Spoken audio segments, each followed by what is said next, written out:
Bonjour, bienvenue dans les critiques christiques. Aujourd'hui, on va parler d'une série Netflix qui s'appelle Love, Death and Robots. Et essentiellement, ça va parler d'amour, de mort et de robots. Du coup, moi, au niveau de l'amour, si ça vous intéresse, je suis à peu près dans la même configuration que le titre de ce DVD. Ah, on le met comme ça. Sinon, pour ce qui est de la mort, je suis toujours en vie en fait. Encore un échec à rajouter à mes séances de psy. Bref. Et enfin, pour ce qui est de mon implication envers les robots, en fait, ça s'est arrêté le jour où j'ai essayé de construire Robocop en mode modélisation, comme le font les mecs qui font des maquettes. D'ailleurs, c'est une arnaque, hein. Au début, t'achètes un truc, 30 centimes, après c'est 1 euro, après c'est 1000 euros, voilà. Et à la fin, t'as 3000 euros, ta maquette. Là, c'est ce qui m'est arrivé, c'est pour ça que j'ai pu faire que la tête.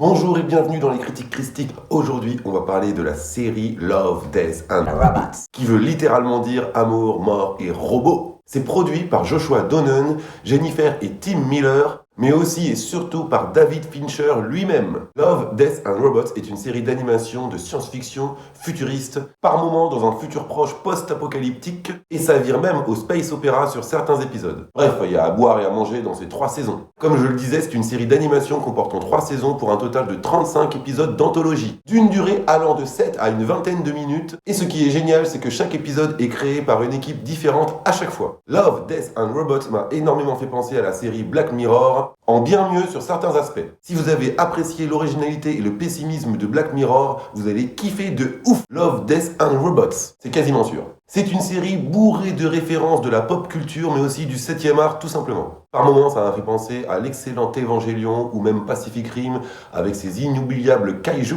mais aussi à la 4e dimension et bien d'autres que je vous laisse le soin de découvrir. Love, Death and Robots va principalement parler d'amour, de mort et de robots. Voilà une critique faite par un professionnel.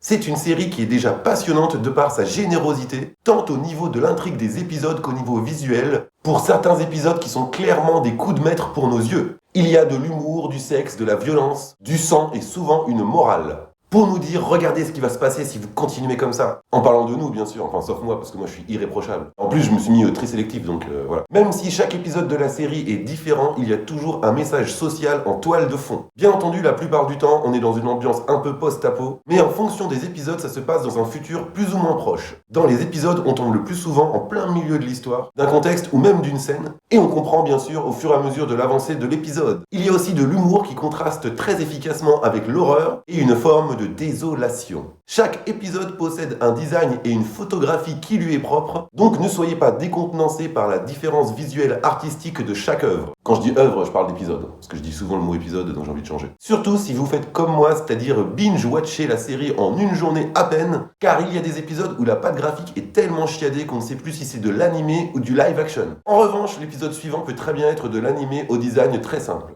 Et même si d'apparence ça fait un peu moins travailler à l'écran, ce sont limite les épisodes que je préfère, car ça fait enfantin sur la forme, mais c'est hyper hardcore sur le fond. Et moi, vous le savez, j'adore les contrastes. De toute façon, ça ne peut que vous plaire, en plus il y a beaucoup de plot twists bien surprenants, et en dehors du scénario très captivant et original de chaque épisode, c'est empreint de poésie et de symbolisme. J'ai aussi remarqué quelque chose sur 60-70% des épisodes, c'est la présence des chats. Alors, ce sont des équipes différentes sur chaque épisode, mais j'ai une théorie là-dessus. En ce moment, j'adore avoir des théories. La Terre est carrée, et pas autrement. Allez, oblongue, mais c'est tout. J'irai pas plus loin. C'est mon dernier mot. Oblongue, c'est un rectangle avec des bouts arrondis. Mais ça peut être aussi un carré, ou un rond avec des côtés. En fait, personne ne sait. C'est ma théorie. Quoi ? Bah si, la Terre, elle est complètement carrée. Alors, en tout cas, oblongue. Et si tu sais pas ce que ça veut dire oblongue, tu vas voir ma vidéo. D'ailleurs, c'est pour ça que l'univers il forme des cubes, pour que toutes les planètes trouvent la place qui leur revienne. Eh ouais mon gars, là-bas ça s'emboîte comme des Legos. Sinon, à part la Terre creuse pleine d'extraterrestres qui fabriquent des pyramides dans la zone 51, les chats dominent et domineront le monde après l'apocalypse. Du coup, on en retrouve régulièrement dans Love, Death and Robots. Non, en vrai, je sais pas, mais je suis sûr que c'est pas un hasard. Je pensais que le réalisateur adorait les chats, qu'il a voulu en mettre un petit peu dans chaque épisode, mais ce sont des équipes différentes. Et c'est jamais le même réalisateur, quoi. Ou alors ils ont pris que des réalisateurs qui aimaient les chats. Info, intox, complot. Comme beaucoup de séries pessimistes, voire dystopiques, il y a un message prise de conscience, pas du tout pompeux pour un sot, ne vous inquiétez pas. Notamment dans l'excellent épisode du Yaourt, qui est somptueux de critiques et de satire, avec une grosse remise en question sur la direction que nous prenons tous, à savoir le fond du trou. That's what she said. On ira tous au fond du trou, même toi. Ah si. Surtout toi d'ailleurs. Et puis faire un épisode entier sur un yaourt aussi passionnant, waouh! Du génie! Love, Death and Robots est une série qui cache pléthore de petits détails qui ont bien sûr leur importance. Et quand on les remarque, c'est encore plus horrible comme expérience pour le spectateur. Car on se rend compte qu'on n'aimerait pas vraiment y être en fait. Love, Death and Robots est bourré de références mais aussi d'hommages. Enfin, dommage, pas dommage, c'est dommage. Dommage, un hommage. Il y a clairement des passages, des scènes ou même des épisodes complets pouvant nous rappeler des œuvres telles que Robocop de Paul Verhoeven, mais aussi Interstellar, Matrix, Un jour sans fin ou bien Alita Battle Angel. S'il vous plaît, faites la suite, je veux la suite, ok? Même si Alita Battle Angel c'est pas du tout au niveau de Gun, le manga, c'est pas grave, faites la suite quand même d'Alita, on est dans la galère. Alors bien sûr, toutes ces références ne sont pas du plagiat ni un manque d'originalité pour le scénario. C'est juste trop cool en fait de reprendre ces univers, mais en mode Love, Death and Robots. Avec tous ces plot twists qu'on ne voit pas venir, alors qu'on sait qu'à chaque épisode il y en aura un. Et cette ambiance inéluctable qu'on ressent à chaque fois, ça me fait des frissons rien que d'en parler. Dans quelques épisodes, on reconnaît quand même le design d'acteurs connus, comme Hugh Jackman aka Wolverine, mais aussi Michael Fassbender aka Magneto, et aussi Ed Harris aka Ed Harris. Il y a aussi Wordsworth Miller, enfin bref, un régal. Dans la majorité des épisodes, il n'y a pas d'explication frontale pour ce qui est de la fin des épisodes, pour bien sûr nous laisser réfléchir et avoir libre accès à la fin qu'on imagine. En revanche, dans cette série, les saisons sont assez inégales. La première est pour moi un chef-d'œuvre, mais le tout est très très bon. Les épisodes d'ailleurs aussi sont assez inégaux, mais le tout est très très bon. Et pareil, le moins bon épisode de Love, Death and Robots sera sûrement le meilleur épisode pour certaines séries. On trouve aussi certains épisodes, enfin un en particulier qui fait son What If. Sans spoiler, il y a un épisode avec un Hitler en Uchronie, mais je vous dis rien, c'est magique. C'est sûrement l'un de mes épisodes préférés, d'autant qu'en termes de satire et de morale, ça se pose là. Sinon, la saison 2 de Love, Death and Robots est moitié plus courte, moitié moins longue.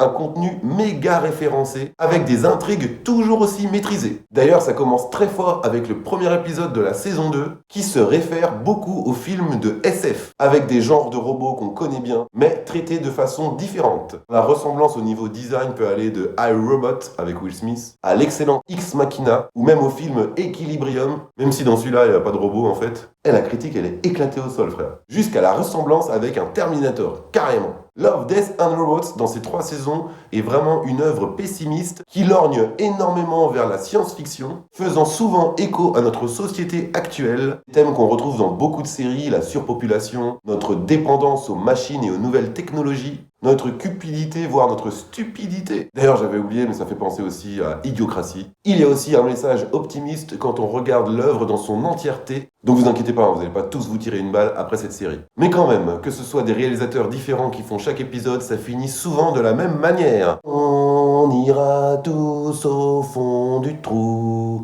même toi. Si je te dis, toi aussi, il veut pas y aller. Et oui, comme les lemmings, les humains devraient s'auto-réguler pour contribuer à l'équilibre de leur écosystème. Mais non, les humains sont comme des virus. Ça va, Agent Smith, toujours en run contre toute l'humanité. Et comme l'humain ne fait que se moquer de tout le reste, c'est la nature qui nous force à nous réguler en nous éliminant elle-même, et ce pour sa propre survie. Elle a bien raison, la bougresse. Mais là, je digresse. Dans Love, Death and Robots, il y a des épisodes horrifiques qui, sans rire, m'ont bien empêché de dormir derrière. Plus on avance dans la série, plus on croise des personnages calqués directement sur des acteurs connus. Je prends l'exemple de Michael B. Jordan, a.k.a. Creed 2, enfin Creed 1 aussi en fait, avec en plus la même voix, donc je pense que c'est lui qui a doublé son propre personnage dans l'épisode en question, qui d'ailleurs s'inspire énormément de The Martians avec Matt Damon. Ça s'inspire aussi un peu d'Alien, de Code Source, source code, code source. Bref, on sent que cette série sait se faire plaisir et nous faire plaisir par la même occasion. Un autre point super positif qui fonctionne énormément dans cette série, c'est le fait que le spectateur ne possède pas d'indicateur temporel. On ne sait pas si ça se passe dans 10 ans, dans 20 ans, dans 30 ans, dans 100 ans, mais il y a quelques indices disséminés dans les épisodes qui peuvent peut-être nous aider. Si toutefois on est un tantinet attentif. Donc les téléphones, vous oubliez. Bon, des fois c'est simple, quand ça se passe dans l'espace par exemple, on se doute bien que c'est pas exactement la même timeline que quand on a découvert le feu. Mais il y a aussi des épisodes où dans le décor on peut distinguer une télé à tube cathodique. Grosso modo, on peut se dire c'est dans les années 80, 90, allez peut-être 2000 pour les nostalgiques. La série nous donne aussi très peu d'infos géographiques et ça génère encore plus de curiosité chez le spectateur. Ça provoque aussi une forme d'angoisse, car quand on n'a pas ces quelques repères, je parle de repères temporels ou géographiques, on est souvent très très loin de notre zone de confort préférée. Et c'est très bien en tant que spectateur d'être aussi éprouvé que nos personnages très très malins.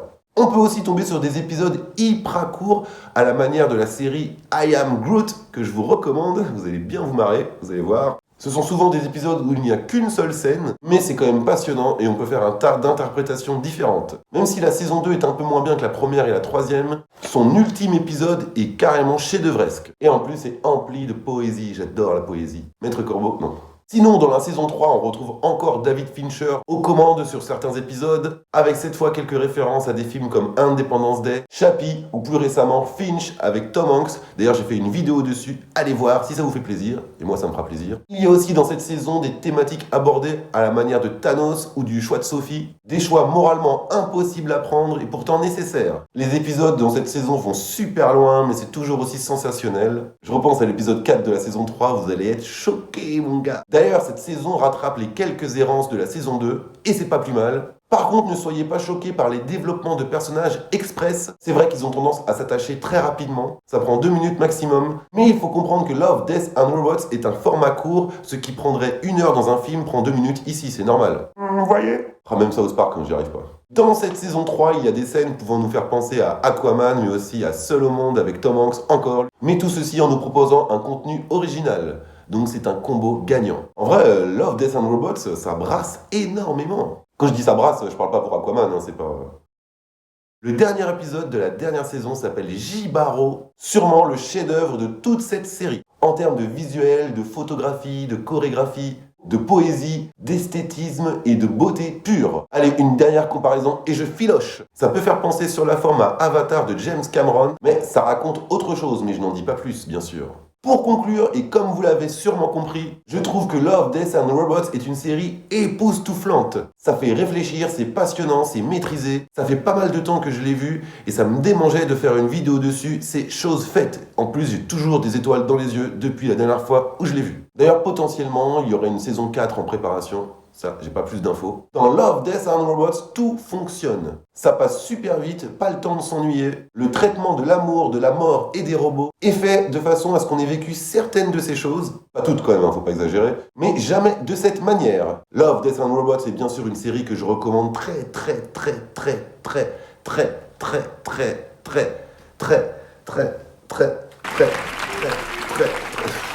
chaudement. Je pense qu'après le visionnage de cette série, vous allez m'adorer ou me détester pour avoir ruiné vos vies. De toute façon, on est beaucoup trop nombreux sur Terre. C'est pour ça qu'il y a des perturbateurs endocriniens dans la bouffe, les cosmétiques pour réduire la population mondiale. Tout ça à cause des Illuminati. Tais-toi donc. Bon allez, je vais m'arrêter là. J'espère que vous avez apprécié cette nouvelle critique. Mettez-moi dans les commentaires ce que vous avez pensé de cette série quand vous l'aurez vue. Abonnez-vous à ma chaîne, partagez en masse. Activez la cloche pour être tenu au courant des prochaines vidéos. Laissez-moi un don Tipeee à partir d'1 € via le lien sous la vidéo. Vous ferez de moi une personne meilleure. Enfin, suivez-moi sur tous mes réseaux, Twitter, Instagram, Facebook, pour plus de news. Et moi, je vous dis à très vite pour de prochaines critiques christiques. Calme-toi, Alex, là. Arrête de pleurer, là. Qu'est-ce qui t'arrive? Dis-moi. Oui, je sais, t'es pas un robot, t'es un cyborg. Ouais, c'est pas grave, ça arrive à tout le monde. Quoi? Ah oui, c'est vrai que là, il n'y a que la tête. Mais dans le film, de toute façon, t'as que la moitié de ton corps. Donc, de toute façon, t'es habitué. Qu'est-ce qui t'arrive? Allez, viens. On va aller jouer au tennis. Allez, fais-moi un bisou, fais-moi un bisou.